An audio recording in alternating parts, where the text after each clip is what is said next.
More tragedy for this family. Tell us your news. They're both dead. And the living must take the blame. Who's dead? Who killed them? What happened? Tell us. The king's son, Hyman.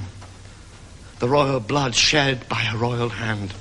His father, you mean? Or his own? His own held the sword. But his father's actions drove it home. The prophet warned us, and it all came true.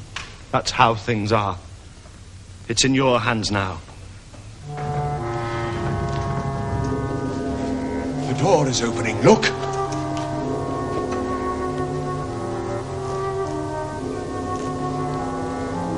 Here's Eurydice, poor woman. The king's wife.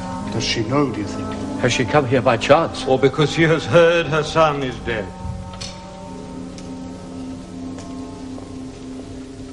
Gentlemen, good friends, my ears caught something of what you were saying. A few words as I opened the door.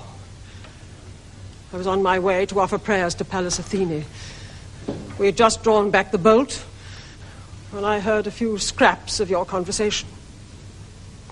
It's enough to make me fear what all mothers fear, an accident or some disaster to those we love. I nearly fainted. My ladies-in-waiting caught me in their arms. Please, speak it out plainly. Whatever it is, I can bear it. We are bred to stoicism in this family. Dear Queen, whom we all respect, I was there, I saw it all. And I'll tell you exactly what happened. There's no point in trying to soften the blow now, only to be proved a liar later. It's best to tell the truth. I went with the king, your husband, to the edge of the battlefield, where we saw the body of Polynices still lying where he fell and in a terrible state. The dogs had been at him. So we prayed. First to Hecate, who haunts crossroads and tombs and the scenes of crimes committed but not atoned for, and then to Pluto, king of the dead. We asked them to have pity on him and on us, and not to be angry. Then we washed him, or what was left of him, with holy water, cut fresh branches to make a pyre, and burned the remains. Then we shoveled a mound of his own Theban earth over the ashes. And as soon as we'd done that, we hurried off as fast as we could to the prison cell under the mountain that served as a bridal suite for the girl married to death. But before we arrived, one of the soldiers with the unenviable job of guarding that God-forsaken place came running back to tell the king that he'd heard a terrible noise like screaming from inside the mountain. And as Creon got nearer, he heard it too, faint but audible, a kind of weird screaming or moaning, low and unearthly, as though grief was speaking its own naked language. When the king heard it, he groaned aloud, and we all heard him say, "Oh God, this is what I was afraid of. Am I a prophet too? This path up to the tomb, these last few steps, is the most agonizing journey I shall ever make. I can hear my son's voice in there. You, quickly, guards, anybody, get in there. Squeeze between the rocks where somebody has already forced an entrance. Get into the main chamber of the cave, and tell me if it is my son's voice I recognized, or whether the gods are playing some cruel trick with me."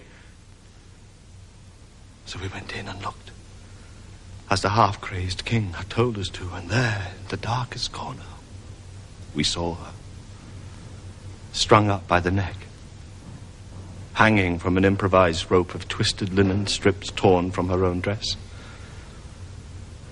Hyman was right beside her, cuddling her body as it dangled there, and sobbing broken-heartedly at his wife's death, and the marriage, bad luck, and his father's cruelty had made certain would never take place. When Creon saw them, he staggered into the cave, crying like a child, and sobbed aloud, "My boy, my poor boy, what are you doing here?" And then, "Have you gone mad coming here? There's nothing here for you but death and annihilation and despair. Come away from there, my son, I'm begging you. Come away, for God's sake, come away!" The boy just looked at him, and his eyes were terrifying, with an anger like I've never seen before.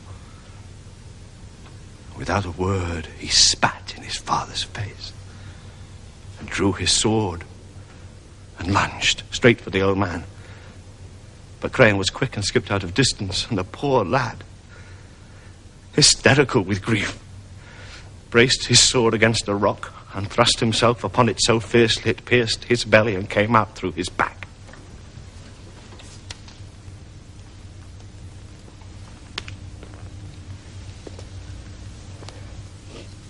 There was blood everywhere. His life flooded away before our eyes as he clutched the dead girl. Then his arms slowly slackened, and the pumping blood soaked her body so that her dead cheek flushed red again with the bloodstain.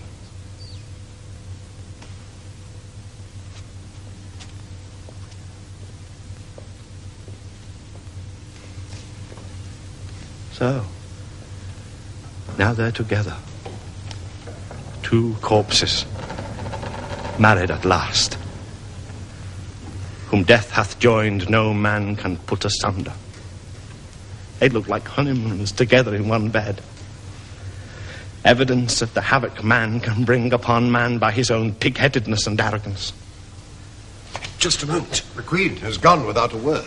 Giving no indication of her feelings one way or the other. I'm sure she had good reasons.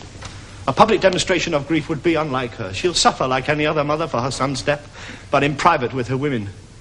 She'd never do anything foolish or indiscreet, I'm sure of that. She's far too sensible. I hope you're right. Her silence was unnerving. Dangerously unlike what one would expect. That kind of silence is sometimes more frightening than screaming or tears. I'll go in after her. Just to make sure that grief doesn't tempt her to anything silly or excessive. You're right, the silence was unnerving. She seemed to feel nothing. And in my opinion, that can be dangerous.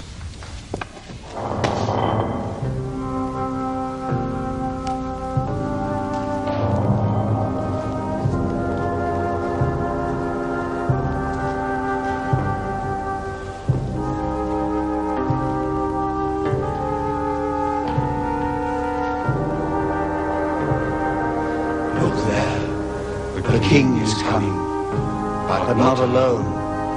A silent witness comes before him, dead as stone. Unspeaking evidence that the crime, like the grief, is all his own. He suffers now for his wrongdoing.